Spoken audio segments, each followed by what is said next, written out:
I'd like to call this month's meeting of the Arundecoid Historic Preservation Commission to order. If you'd all please rise for the Pledge of Allegiance.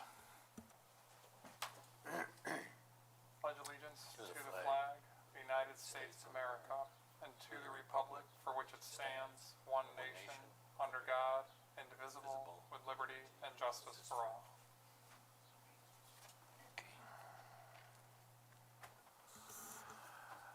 Historian Merrick, if you'd start with a roll call, please. Okay. Chairman Chris Brandt. Here. Vice Chairman Mark Johns. Commission Bruce Dumbold. Here. Greg Walters. Sarah Corona. Here. Jennifer Aarons. Here. Ann Himes. I did get an email that she wouldn't be here. She's ill tonight. I'm here, and we didn't need or have an attorney tonight, so we do have a quorum.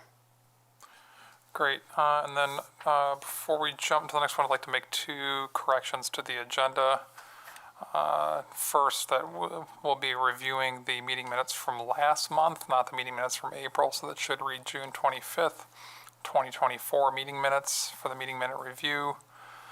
And then also the first item under old business would be struck in its entirety until a later meeting. Okay, so we'll start with the meeting minute review. I'll give everyone a few minutes if you need it to go through. I think Anne already took a look at the minutes, that she didn't have any suggestions for changes. But I'll give everyone else a few minutes if there's anything, if you want to look through them. And while you're doing that, because the agenda had April 30th, I did make everybody a copy. So you actually got two sets of minutes. You can disregard the April 30th. That was an error that I responded with.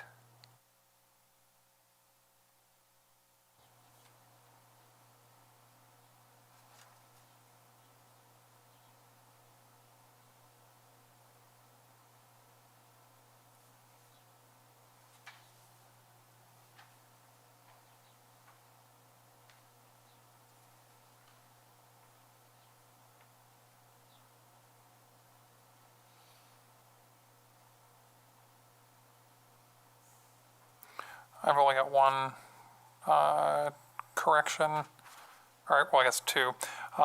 First one, second item under liaison. It's on the second page, all the way down at the bottom of the paragraph. So this is just a typo. It should read 8 people, not 8 person.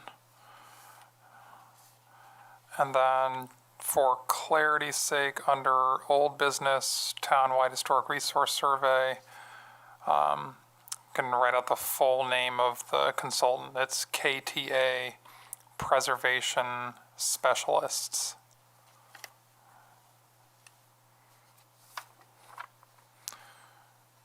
That's all for me, unless anyone else has any. I have one thing. Did we talk about, in regards to the liaison with the Historical Society, did we talk about you maybe meeting with them to talk about prioritization of their work list? I recall that, yeah. Yeah.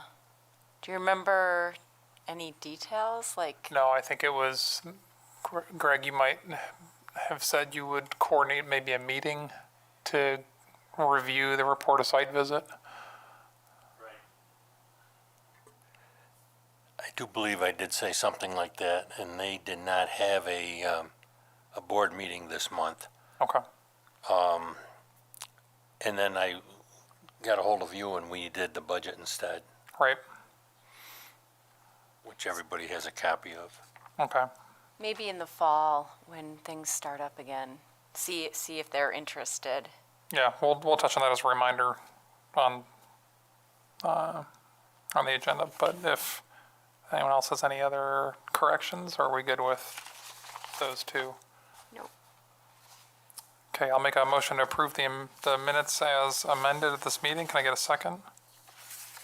So moved. Okay, all in favor? Aye. Okay. Minutes approved. Thank you, everyone. We do not have anyone here present for public input tonight. We have not received any applications for landmark designation or for certificates of appropriateness. We did receive one piece of correspondence. This was the official notice from the New York State Department of Parks, Recreation, and Historic Preservation, notifying the town, and I know also all the homeowners received the same correspondence, that the Wimbledon Road Historic District was officially approved at the state level and forwarded on to the National Park Service for their review. So we should be hearing soon. I know that the National Park Service has it on their agenda. It's listed on their on the National Park Service's National Register Nomination Review agenda. But they, at least where I saw it, they didn't disclose when their meeting is in DC. But presumably they'll be reviewing it soon. Other than that, I don't think we've received anything else correspondence-wise. No, Okay. and that's as of today.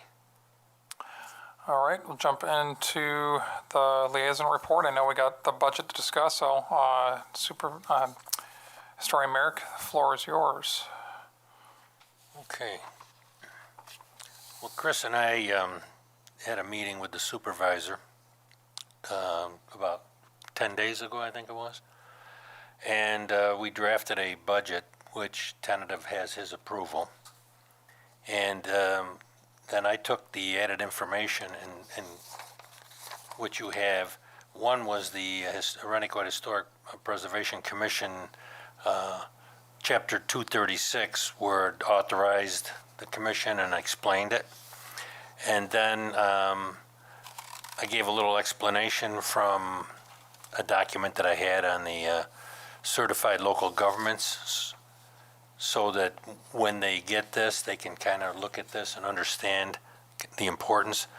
Because what we found is the planning board, the zoning board, and the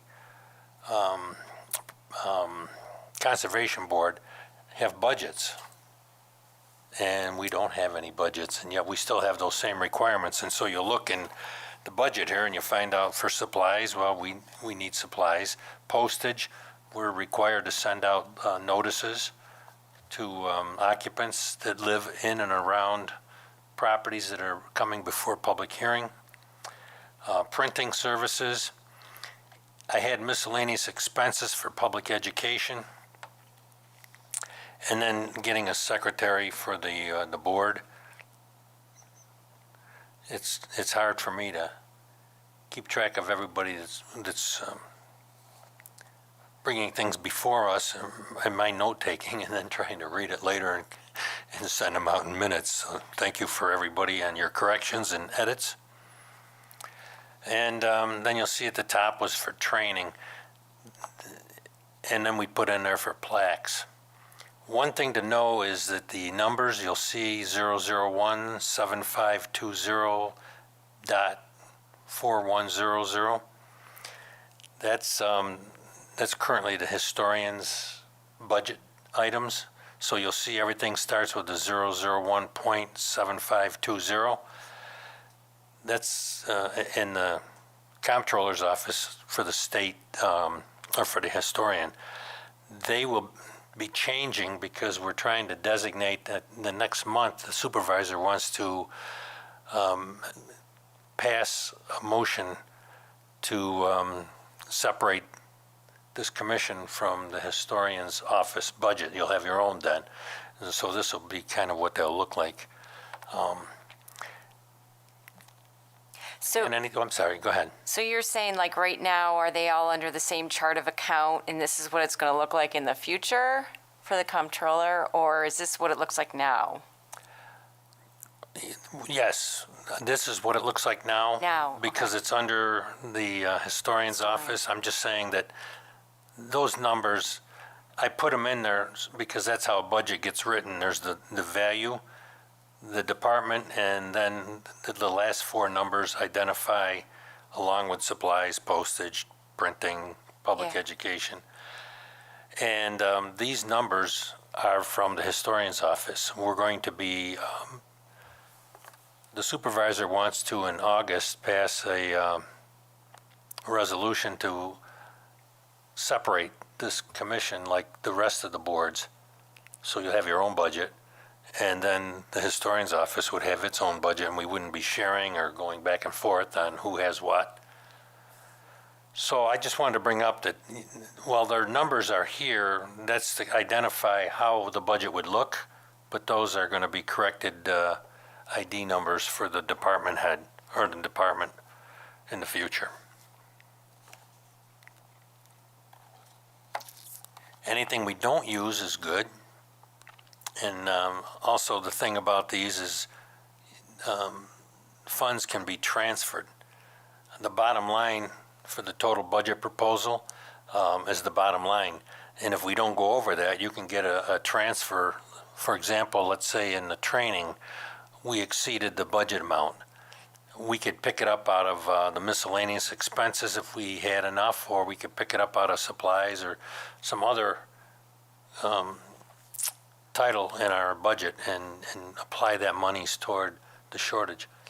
If we go over all the budget, then we got another problem. And I don't know how that works. That would be with the comptrollers. But we should not have any problems with this budget, I'm hoping.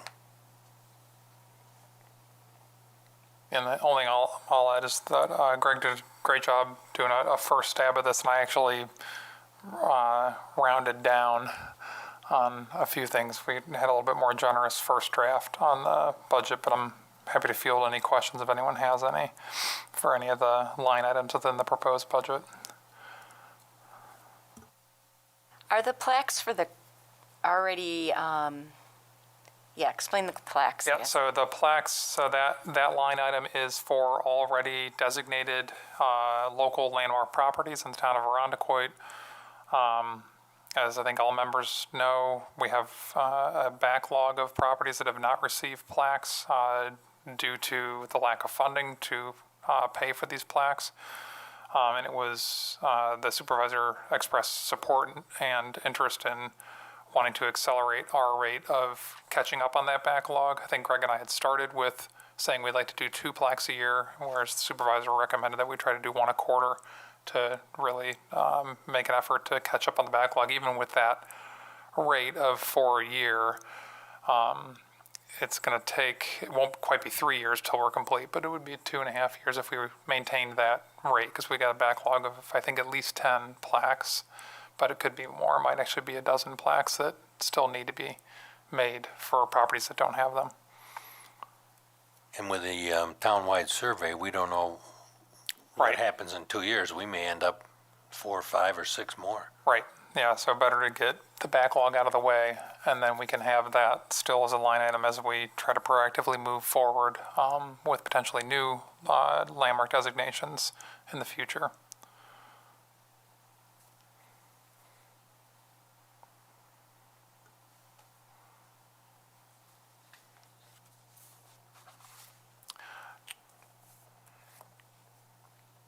So I was wondering, do we, because I mean, this budget needs to be reviewed and approved by town board. So does the commission need to approve this draft to indicate our official support of it?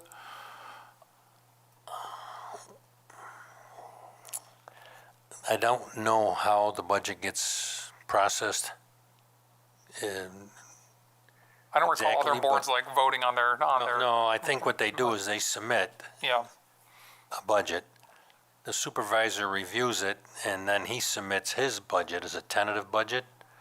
And then the board has each agency or department head, office manager, board member come in and discuss what they can shave off or what they have on their budget and why they have it. Mm-hmm. And then it gets a preliminary budget, and then the boards work off of the preliminary budget. They approve it or disapprove. So it's a process that is about 3 months, 4 months. But I know the supervisor, because now you and I have talked to him, I don't know the board needs to have anything. This is, as the chairman, this is the budget that you submitted to the Yep. supervisor. And if he so wishes to use the same budget with the terms, he will forward that in his tentative budget, and then goes to the board, and then it gets whittled down from there. Okay. Well, I guess, yeah, barring any strong protests from my fellow commission members, then I'm glad to move forward with this. We'll keep our fingers crossed, and we'll keep everyone in the loop once we figure out the final budget that we're provided.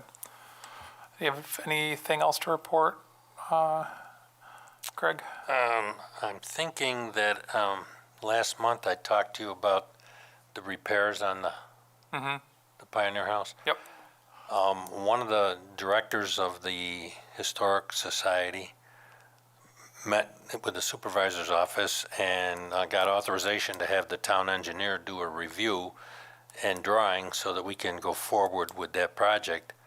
And then the Historic Society has members that are past carpenters or contractors and capable of building the beam that's going to be required. And they'll build it to those specs, and we'll be able to save a little bit money there. And then they're working on prioritizing some other repairs that are going to be needed.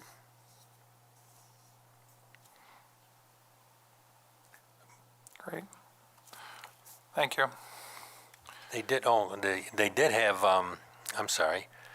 I know I also reported they were going to have the blacksmith shop and the Pioneer House open on the 4th of July, and they did have that. They had it open 4 hours on both days, noon to 4 p.m. And I think they picked up 11 new members on a membership drive that they had.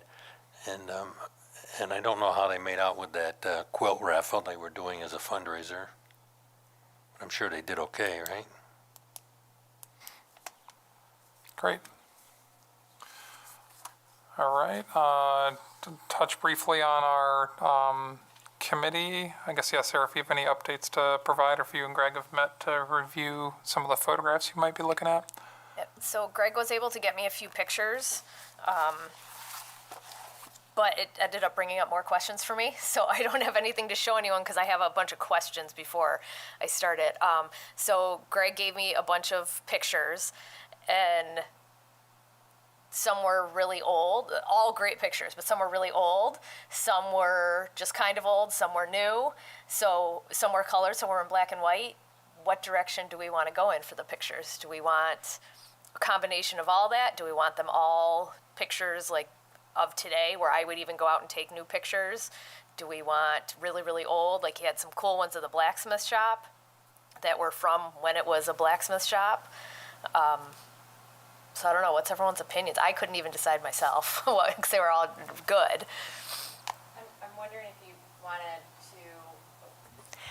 if you wanted to send them around, maybe if you wanted to either work with me or work with Chris to do like a first run through, and then we send off to the crew. But I would think you'd want a little bit of everything. Like, I would say older photos more than recent, because like if you go on the website, you'll see a recent photo of the town hall. I'd rather see an older photo. Yeah. That's just personal. Yeah, the one you sent me, how old was that of the town hall? It was in the early 70s, I think. It was off a postcard. Yeah. I do have a picture downstairs that's from 1951, 52. It's an aerial kind of view showing the town hall after it was just built. When this town hall was built, there wasn't any vegetation around here. A few bushes out in front, and that was it. It was just a wide open field. The police department wasn't back there. The highway garage wasn't as big as it is. Or the old highway garage. So it was just kind of farmland, and this building sits in the middle. It's kind of neat. Yeah. Yes. Send me that one if you can. Yeah, so maybe I'll just mock up a couple different versions with the old pictures or new ones. Yeah, I think that's a good idea. Then we can. We could send those out, because I emailed them to you. We Yeah. could just forward those pictures. Yeah, I'd love to see them. That'd be great. Okay. Excellent. Moving on to old business, we have an update on the townwide historic resource survey. The final contract, or the contract between the town of Arundecoit and KTA preservation specialists was finalized by the town attorney. And I know it's been signed now by KTA, and I think either today or tomorrow it's being signed by the supervisor. So the work on that survey will be starting imminently. KTA had indicated that they had every intent on hitting the ground running in the first or second week of August. So I'll just do one last friendly reminder. If you guys have any input on the map or particular buildings of note, areas of historic note or interest that we want to make sure that KTA is aware of, feel free to email me or even just talk to me so that we can make sure that we have everything ready for them, because essentially I've been compiling it all into that one folder that we have on the Google Drive, and the intent will be to essentially turn that right over to KTA here within probably a week as their sort of package of initial information from us.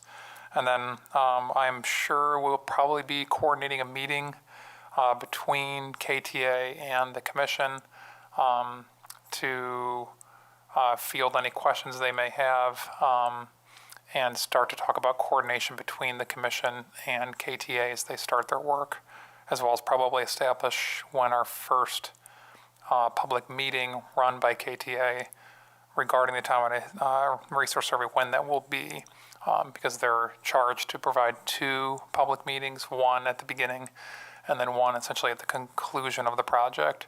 So in all likelihood, we probably would have an introductory meeting for interested residents in the town regarding the project in the fall or potentially late summer. So I guess stay tuned, but then, yeah, just in general for my fellow commission members, we'll probably be bouncing back and forth on email here during the month to coordinate maybe that first meeting between us. That's all I got for that. We already touched on the Wimbledon Road National Register District in correspondence, so just to reiterate, we did receive official notice that the state has approved the National Register District nomination, and it has been forwarded to the National Park Service for their review. I do not have any updates to provide for a future public event, but maybe Greg, you and I could send a reminder to the supervisor if that's still of interest to the supervisor's office to try to coordinate a future public event when the district is finalized by the National Park Service. Okay, yes, I know he's interested in getting a sign. Mm-hmm. He's interested in doing some kind of a dedication. So I guess we'll, yeah, stay tuned, but Greg and I can probably proactively work on that here in the next month to start to iron out some of those details. And then last item on our old business, I think I haven't heard anything from Mark Johns unless anyone else has. So I know that he had been working on compiling all of our edits into a revised draft for the code update, but I'm sure he's enjoying his time. I think he's his last month in Italy. Yeah. So, yeah, he doesn't need to be thinking about that right now, but maybe he'll have more for us next month on the code update. With that, I'll go to our last item. I'll just open the floor for good and welfare if anyone on the commission or Historian Merrick has anything for good and welfare before the close of the meeting. I don't have anything good and welfare for the commission, but I do have something I just want to pass along. And next Tuesday night at the town hall is the Arundecoit Police Department's National Night Out. It's a crime prevention program. They have fire departments are represented, the ambulance, the police department brings out all their toys, and they have other agencies that come in. In the past, they've had like the state police with some of their special units, the sheriff's department. They put up a pool here last year and had scuba divers. But this year is also their 100th anniversary they're celebrating. 100 years ago this year, the police department was given an office in the St. Paul Boulevard Fire Department on Cooper Road, and they were given a phone number. and that was the first office and phone number. Before that, police were appointed or elected, and they were more constables, and they didn't really have law enforcement powers, and you called them at home. And basically, they took care of the drunks down along the lake shore, because there were 7 hotels down there that had problems with them. And that's what the Arundequoit Police Department did when they started. They were the North Shore Barney Fife.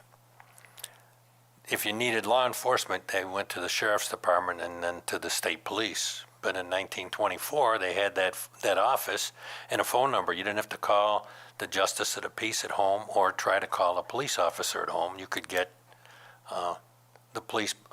I don't know how that worked. You could call the police station, but it was only man days. And it was like in 1946 that they went to 24-hour shifts. So I'm going to have a display table out there from some of the history. But it's an interesting evening, and if you're looking for something to do, it's Wegmans supplies the free food. It's at 5:30 till 8 o'clock. That's all.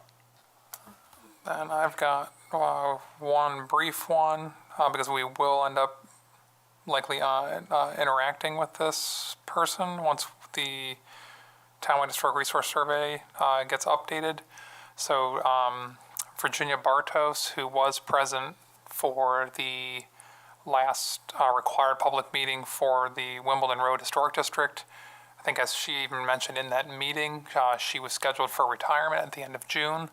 And so she was, her position, she was a staff member at SHPO who was in charge of National Register nominations, but also survey work. So she, had she not retired, would have been our New York State staff contact for the Townwide Historic Resource Survey.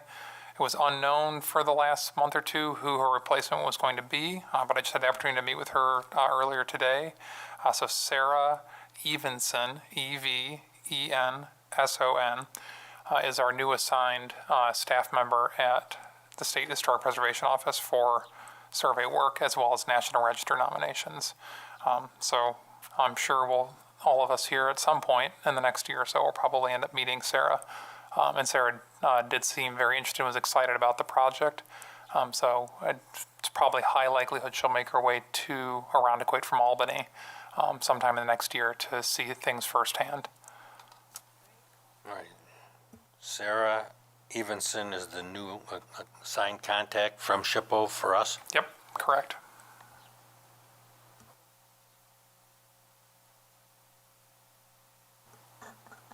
All right, last call for anyone else? Okay, can I get a motion to adjourn? Anyone want to make that motion? Go ahead. A motion to adjourn? Can I get a second? I'll second. All right, all in favor? Aye. Aye. Meeting adjourned. Thank you, everyone.